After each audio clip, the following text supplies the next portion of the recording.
Throughout the war, he worked regularly from Downing Street, awaking around 7 a.m. but spending several hours in bed reading the newspapers and dictating memos and letters to his secretaries.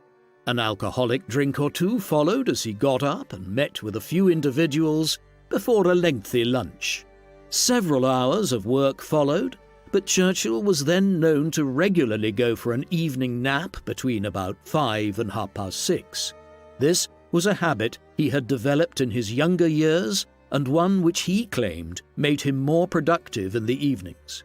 After the nap, he would have dinner, a few more drinks, and several more hours of work would follow, with Churchill often working past midnight in his study. This pattern was regularly interrupted by sudden changes in events, and when Churchill had to travel away from London. But the Prime Minister's working methods generally followed along these lines when possible. Extraordinary events which called for Churchill to break from this pattern increased in number in 1944.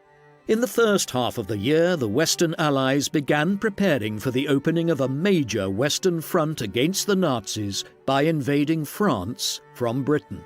This would be the moment in which Churchill's success in keeping Britain in the war in 1940 bore its greatest fruit.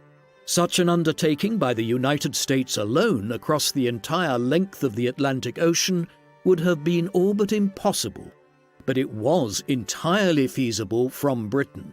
Churchill was central to the planning process for what eventually became the D-Day landings.